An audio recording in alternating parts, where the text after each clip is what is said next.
أعوذ بالله من الشيطان الرجيم بسم الله الرحمن الرحيم الحمد لله رب العالمين الصلاة والسلام على سيد المرسلين وعلى آله وأصحابه وأزواجه أجمعين.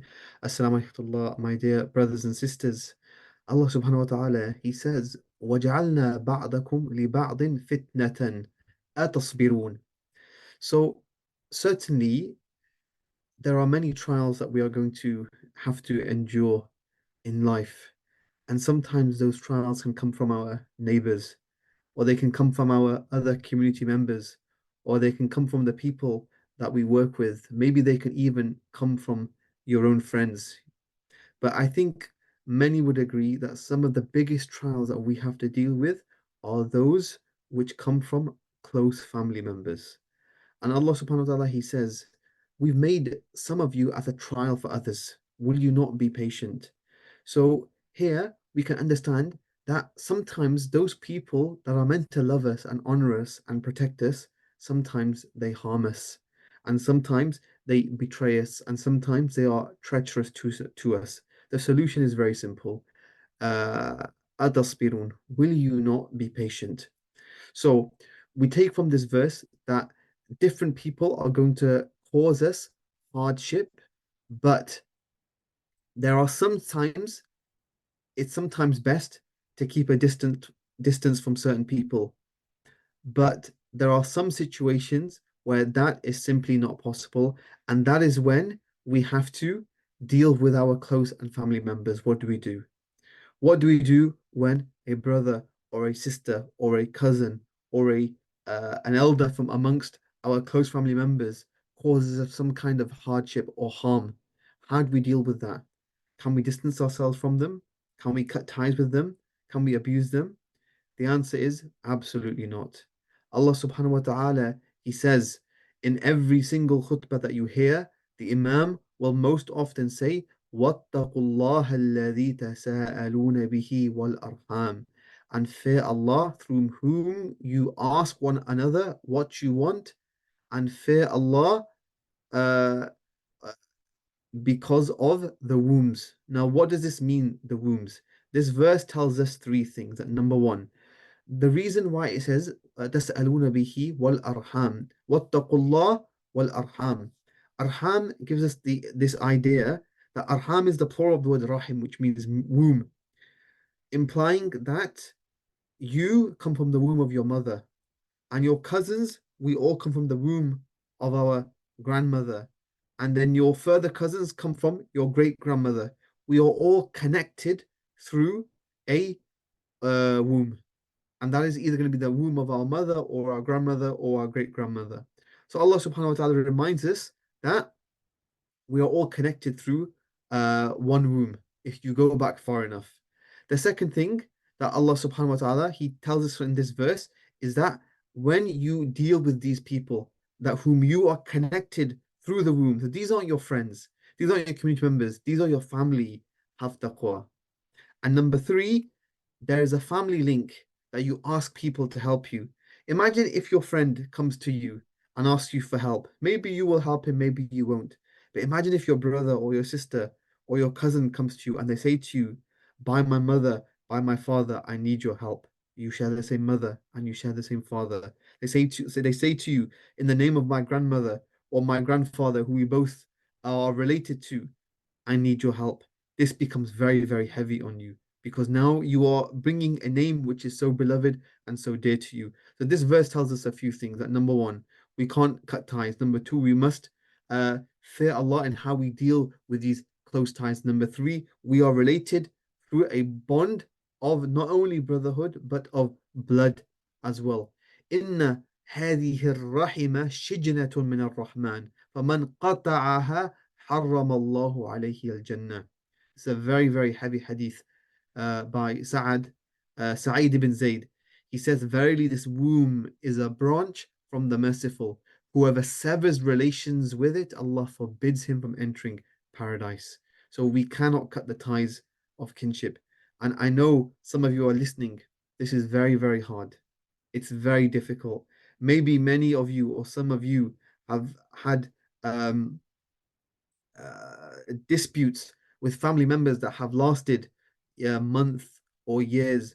I even know of disputes which have gone on for generations because of something that the grandfather of a family did, and that's carried on to the siblings, and that's carried on to the grandchildren, and it still endures. But we cannot cut ties. We must always try to fulfill the rights of our family members. Allah subhanahu wa ta'ala, He reminds us of this. When Musa alayhi salam came down from the mountain, he left Harun alayhi salam in charge of all of the Bani Israel. He left them on Tawheed, and he came back and he found them worshipping a golden calf. He became angry and he grabbed Harun by the head and by the beard. What have you done? I left them on Tawheed and now I find them on Shirk. What was the only thing Harun alayhi salam could say to calm his brother down? He said, قال يا ابن أم لا تأخذ بلحيتي ولا برأسي. He goes, O son of my mother, don't grab me by my beard or the hair of my head. Had he called him by his name, maybe he wouldn't have come down. But he said, O son of my mother, reminding him that we are from this same womb, this womb that we both love and honor and respect. This was what calmed Musa alayhi salam down. You feel different when you know someone is from your family. I remember I went to an event and I bumped into someone I had known a few times from outside. And then this person said to me, Oh, do you know, by the way, do you know such and such person? And I said, Yeah, that's that's my uncle. And then he said, "Do you know, I'm related to that uncle in a in and he named this particular pathway, and he was like maybe like a second or third cousin, and I could feel in my heart that my attitude towards him was changing. All of a sudden, he's part of my family now. He wasn't just like a random person that you meet, and your heart changes. So Allah subhanahu wa ta'ala has placed a love between family members, but there's also responsibility which must be maintained. The rights of the family and maintaining the ties of kinship are very clear and very high, and these are not optional. You can choose who your friends are. To an extent, you can even choose who your neighbors are. The wise people say, "Ad-dar, ad-jar qabla ad-dar." Choose your neighbors before you choose the house. You can choose these people. You can choose your workers and your employees. You don't have to work there, but your family members, you don't have a choice. The word usra, which means your nuclear family, some of the scholars say that it comes from the root asara yasiru, which means to be bound, to be fettered, to be shackled, because you can't separate yourselves from these people. Allah subhanahu wa ta'ala, He says, وَيَقْطَعُونَ مَا أَمَرَ اللَّهُ بِهِ أَن يُوصَلَ وَيُفْسِدُونَ فِي الْأَرْضِ أُولَٰئِكَ لَهُمُ اللَّعْنَةُ وَلَهُمْ سُوءُ الدَّارِ. That whoever breaks ties, what Allah has ordered to be maintained, and spreads corruption in the land, it is they who will be condemned and have the worst abode. You'll notice that the la'na of Allah is not mentioned in many places, but Allah mentions it with those who break ties. Why? Because when you break ties and families, then you break communities. And when you break communities, you break societies. No society can stand if these ties on a basic level are broken. If you're going to trust anyone, you're going to trust people, you're going to trust your family over everybody else. Strong families, they build strong communities, and strong communities, they build strong nations. The poet said, Ad-Darimi, he said, أخاك أخاك إن من لا أخا له كساع إلى الهيجاء بغير سلاح. Your brother, the one who has no brother is like a warrior rushing into battle without a sword. Your family is your strength. Your family is your honor. Make effort to maintain the ties.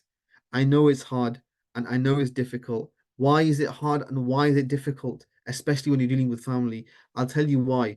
A poet in a very wise line of poetry, he said, "Ihdar."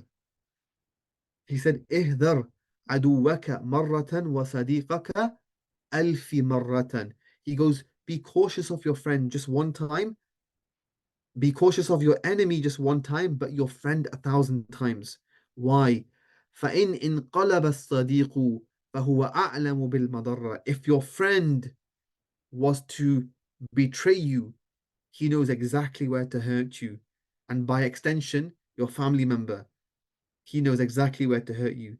Because they know you, they live with you, they come freely, perhaps, into your houses at so many functions and family events. And if they want to hurt you, they know exactly what to say and how to say it. So, this is why it can be very, very painful when you have to deal with family members. But in these kind of situations, You just have to do what needs to be done. And I'm going to tell you some strategies. Number one, you have to make dua. If you don't make dua for them, then that means there is no sincerity. There has to be this idea that I want to do sulh and I want to do peace between the person that I have an issue with, or I want to do peace between the two family members that I have an issue with. So make dua. Allah subhanahu wa ta'ala is the change is the changer of the hearts. Number two, in this blessed month of Ramadan, invite the family member over for food. And then they don't have to come by themselves, invite them with other people. But it takes a very, very hard, mean, miserly heart if you were to ask someone, come to my house and have iftar, for them to say no. Invite people for food, invite people to break your fast with them. And the third thing is ask for an intercessor. And I know many people don't like to get involved in these things, but Allah subhanahu wa ta'ala says, إِنَّمَا الْمُؤْمِنُونَ إِخْوَةٌ فَأَصْلِحُوا بَيْنَ أَخَوَيْكُمْ وَاتَّقُوا اللَّهَ لَعَلَّكُمْ تُرْحَمُونَ. The believers are but one brotherhood. So make peace between your brothers. If you are in a capacity to make peace between people who have disputed, then do so. And if you are in a dispute, ask someone to intercede in your behalf. And don't feel shy and don't feel scared. This is a good thing that you're doing. I'm going to end on this hadith. The Prophet ﷺ, he says, لا يدخل الجنة قاطع الرحم, that the one who severs his family ties will not enter paradise. At the very least, if you cannot uh, um, um, weld the ties of family together, don't be the one who disconnects them. Make at least some effort to try to bring your family members together who you have a dispute with or you don't have a dispute with. Make some effort to solve that problem. May Allah subhanahu wa ta'ala bless you all, and may Allah subhanahu wa ta'ala allow us to reconnect with our family members whom that it is wajib for us and obligatory for us to maintain those relations and those relationships and those family ties. At this point, my brothers and sisters, I'll ask you to kindly please remember to support and contribute generously to Cambridge Islamic College during this blessed month and beyond. You can use the link provided in the video description for your generous donations, and your support will help students of knowledge and to become teachers and preachers and representatives of Islam in their respective communities, both inside and outside the UK. Jazakallah khair for listening, and thank you in advance for your donation. Assalamu alaikum.